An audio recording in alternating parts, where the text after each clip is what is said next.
Chapter 7 On the Shores of Loneliness. After they walked together through the burning desert sands, then one day, quite unexpectedly, a path crossed the main track which they were following. "This," said the shepherd quietly, "is the path which you are now to follow." So they turned westward with the high places right behind their backs and came in a little while to the end of the desert. They found themselves on the shore of a great sea. "It is now time for me to leave you, much afraid," he said, "and to return to the mountains. Remember, even though you seem to be further away than ever from the high places and from me, there is really no distance at all separating us. I can cross the desert sands as swiftly as I can leap from the high places to the valleys, and whenever you call for me, I shall come. This is the word I now leave with you. Believe it and practice it with joy. My sheep hear my voice, and they follow me. Whenever you are willing to obey me, much afraid, and to follow the path of my choice, you will always be able to hear and recognize my voice. And when you hear it, you must always obey. Remember also that it is always safe to obey my voice, even if it seems to call you to paths which look impossible or even crazy." On saying this, he blessed her and went from them, leaping and bounding over the desert toward the high places, which were now actually right behind her. Much Afraid and her two companions walked along the shores of the great sea for many days, and at first it seemed to her that up till then she had never known real loneliness. The green valley where all her friends and she had lived was far away behind her. Even the mountains were out of sight, and there seemed to be nothing in the whole wide world but the endless sandy desert on one side, and endless sea moaning drearily on the other. Nothing grew there, neither tree nor shrub nor even grass, but the shores were scattered with broken driftwood and with great tangled masses of brown and shriveled seaweed. Nothing lived in the whole region save the seagulls wheeling and crying overhead, and the crabs scuttling across the sand into their burrows. At intervals, too, an icy wind came shrilling across the billows, stabbing sharp as a knife. In those days, Much Afraid never let go of the hands of her two companions, and it was amazing how swiftly they helped her along. Stranger still, perhaps, was the way in which Much Afraid walked, swifter and more upright than ever before, and with scarcely a limp, for something had happened in the wilderness which had left a mark upon her for the rest of her life. It was an inner and secret mark, and no one would have noticed any difference outwardly, but all the same, a deep inner change had taken place which indicated a new stage in her life. She had been down into Egypt and had looked upon the grinding stones, the wheel, and the furnace, and knew that they symbolized an experience which she herself must pass through. Somehow, incredible as it was, she, Much Afraid, had been enabled to accept the knowledge and to acquiesce in it, and she knew within herself that with that acceptance, a gulf had opened up between herself and her past life, even between her past life, a gulf which could never again be closed. She could look back across into the green valley between the mountains and see herself there with her shepherd's workers, feeding her little flock, cringing before her relatives and going to the pool morning and evening to keep tryst with the shepherd.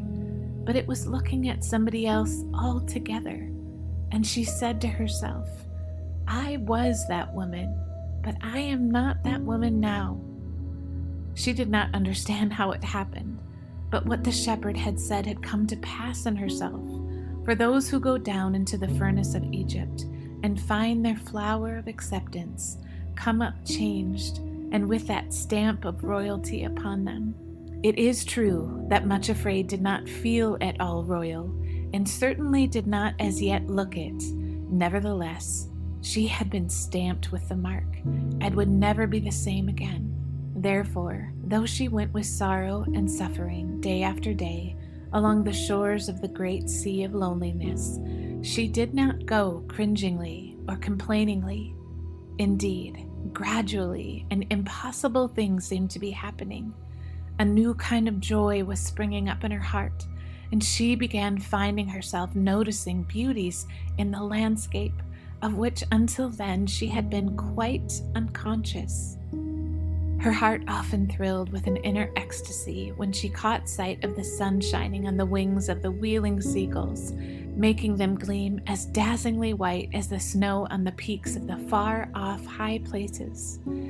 Even their wild, mournful cries and the moanings of water stirred in a sorrow which was strangely beautiful. She had the feeling that somehow, in the very far-off places, perhaps even in far-off ages, there would be a meaning found to all sorrow, and an answer too fair and wonderful to be as yet understood. Often, too, she found herself laughing out loud as she watched the antics of the funny little scuttle crabs.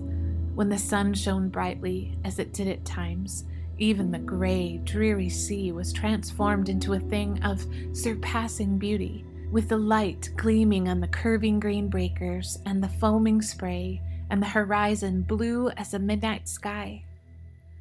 When the sun thus shone on the wild wastes of waters, it seemed as though all their sorrows had been swallowed up in joy. And then she would whisper to herself, "When he hath tried me, I shall come forth as gold. Weeping may endure for a night, but joy cometh in the morning." One day they came to a place on the shore where were high cliffs and great rocks scattered all about. In this place they were to rest for a time, and while there, Much Afraid wandered off by herself. After climbing the cliff, she found herself looking down into a lonely little cove, completely enclosed on 3 sides by the cliffs, and with nothing in it but driftwood and stranded seaweed. The chief impression it made upon her was its emptiness. It seemed to lie there like an empty heart, watching and longing for the far-off tide which had receded to such a distance that it could never again return. When, however, drawn by an urge to revisit the lonely cove, Much Afraid went back to the same spot some hours later, all was changed.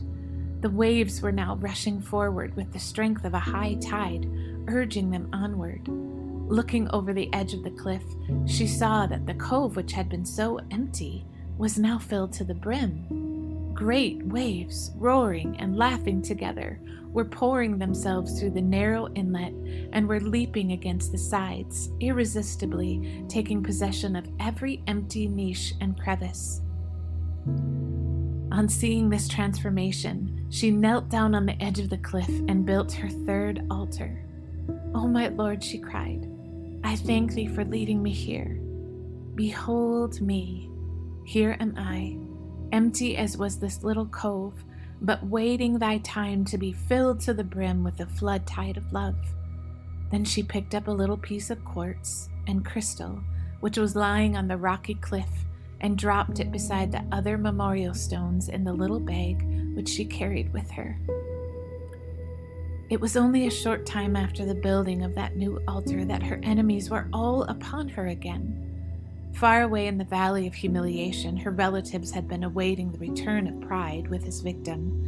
But as time passed and he did not return, and Much Afraid did not reappear, it became obvious that he must have been unsuccessful in his undertaking and was too proud to admit it. They decided that reinforcements must be sent in as soon as possible, before Much Afraid could reach the really high places and be altogether beyond their reach. Spies were sent out, who met Pride and brought back word that Much Afraid was nowhere on the mountains, but was far away on the shores of the seas of loneliness. She was going in quite a different direction from the mountains altogether. This was unexpectedly delightful and encouraging news, and quickly suggested to them the best reinforcements to be sent to the help of Pride. There was complete unanimity in deciding that resentment, Bitterness and self-pity should hurry off once to assist in bringing back Much Afraid to her eagerly awaited relatives. Off they went to the shores of loneliness, and Much Afraid now had to endure a time of really dreadful assaults. It is true that her enemies soon discovered that this was not the same Much Afraid with whom they had to deal. They could never get within close reach because she kept so near to sorrow and suffering, and accepted their assistance so much more willingly than before. However, they kept appearing before her, shouting out horrid suggestions and mocking her until it really seemed that wherever she went, one or another popped up. There were so many hiding places for them among the rocks, and hurled their darts at her. "I told you so," Pride would shout viciously. "Where are you now, you little fool? Up on the high places? Not much. Do you know that everyone in the Valley of Humiliation knows about this and is laughing at you? Seeking your heart's desire, and left abandoned by him, just as I warned you, on the shores of loneliness. Why didn't you listen to me, you little fool?" Then resentment would raise his head over another rock. He was extremely ugly to look at, but his was a horribly fascinating ugliness. Sometimes Much Afraid could hardly turn her eyes away when he stared at her boldly and shouted, "You know, Much Afraid, you act like a blind idiot. Who is this shepherd you follow? What sort of person is he to demand everything you have, and take everything you offer, and give nothing in return but suffering and sorrow and ridicule and shame? Why do you let him treat you like this? Stand up for yourself and demand that he fulfill his promise and take you once to the high places. If not, tell him that you feel absolved from all necessity to follow him any longer." Bitterness would then break in with his sneering voice. "The more you yield to him, the more he will demand from you. He is cruel to you and takes advantage of your devotion. All he has demanded from you so far is nothing to what he will demand from you if you persist to follow him. He lets his followers, yes, even women and children, go to concentration camps and torture chambers and hideous deaths of all kinds. Could you bear that, you little whiner? Then you better pull out and leave him before he demands the uttermost sacrifice of all. Sooner or later, he'll put you on a cross of some sort and abandon you to it." Self-pity would chime in next, and in some dreadful way he was almost worse than any of the others. He talked so softly, and in such a pitying tone that Much Afraid would feel weak all over. "Poor little Much Afraid," he would whisper. "It is too bad, you know. You really are so devoted, and you have refused him nothing, absolutely nothing, yet this cruel way in which he treats you. Can you really believe when he acts towards you like this that he loves you and has your real good at heart? How can that be possible? You have every right to feel sorry for yourself, even if you are perfectly willing to suffer for his sake. At least other people ought to know about it and pity you instead of misunderstanding and ridiculing as they do. It really seems as though the one you follow takes delight in making you suffer and leaving you to be misunderstood. For every time you yield to him, he thinks up some new way of wounding and bruising you." That last remark of self-pity's was a mistake, because the word bruising suddenly reminded Much Afraid of what the shepherd had said when they stood together on the threshing floor in the pyramid. "Bread corn is bruised," he had said, "but no one threshes it forever, only till it is ready to be made bread for others. This also cometh forth from the Lord of hosts, who is wonderful in counsel and excellent in working." Isaiah 28:28-29. When she thought of this, to self-pity's dismayed astonishment, Much Afraid actually picked up a piece of rock and hurled it at him, and, as he said afterwards to the other three in an aggrieved tone of voice, "If I hadn't ducked and bolted like a hare, it could have laid me out altogether. The little vixen." But it is exhausting to be assaulted day after day with suggestions like these, and while sorrow and suffering were holding her hands, Naturally, Much Afraid could not cover her ears, so her enemies were really able to give her a dreadful time. At last, things came to a crisis. One day, when her companions actually seemed to be sleeping for a little while, Much Afraid unwarily wandered off alone. Not this time to her favorite spot looking down into the little cove, but in a new direction, and she came to a place where the cliffs jutted out into the sea, forming a very narrow peninsula which ended in a sheer precipice. When she reached the end of the promontory, she stood looking out over the endless expanse of sea, and suddenly found to her horror all 4 of her enemies approaching and closing in on her. That already she was becoming a different person was then quite apparent, for instead of nearly fainting with fright at their approach, although she did look very pale and frightened, she actually seized a stone in each hand, and putting her back against a great rock, prepared to resist them to the limit of her strength. Fortunately, the place was too narrow for all 4 to approach together, but Pride put himself in front of the others and stepped toward her, holding a strong, cruel cudgel. "You can put down those stones, Much Afraid," said he savagely. "There are 4 of us here, and we mean to do as we please with you now that you are in our power. You shall not only listen to us, but shall go with us." Much Afraid lifted her face toward the seemingly empty sky, and with all her strength called out, "Come to my deliverance, and make no tarrying, O my lord."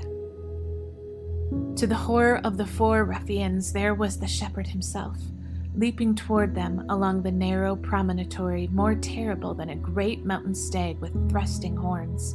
Resentment, bitterness, and self-pity managed to hurl themselves flat on the ground and edge away as he bounded toward the place where Pride was just seizing hold of Much Afraid. Catching him by the shoulders, the shepherd spun him around, lifted him in the air, where he uttered a loud, despairing shriek, and then dropped him over the edge of the cliff into the sea. "Oh, shepherd," gasped Much Afraid, shaking with relief and hope. "Thank you. Do you think Pride is really dead at last?" "No," said the shepherd, "it is most unlikely." He glanced over the cliff, and as he spoke, he caught sight of Pride swimming like a fish toward the shore and added, "There he goes, but he has had a fall today which he will not forget, and I fancy he will limp for some time to come. As for the other 3, they have made off into some hiding place, and they are not likely to trouble you again in the same way now that they realize that I am within call." "Shepherd," asked Much Afraid earnestly, "tell me why I nearly got into Pride's clutches again, and why resentment, bitterness, and self-pity have been able to pester me for so long in this dreadful way. I did not call you before because they never dared to come close to me or to make a real attack, but they have been lurking around all the time and making their horrible suggestions, and I couldn't get away from them. Why was it?" "I think," said the shepherd gently, "that lately the way seemed a little easier, and the sun shone, and you came to a place where you could rest. You forgot for a while that while you were my little handmaiden, Acceptance with Joy, and were beginning to tell yourself it really was time that I led you back to the mountains and up to high places. When you wear the weed of impatience in your heart, instead of the flower of acceptance with joy, you will always find your enemies get an advantage over you." Much Afraid blushed. She knew how right he was in this diagnosis. It had been much easier to accept the hard path and to be patient when the sea was gray and dull than now, when the sun shone and everything else around looked bright and happy and satisfied.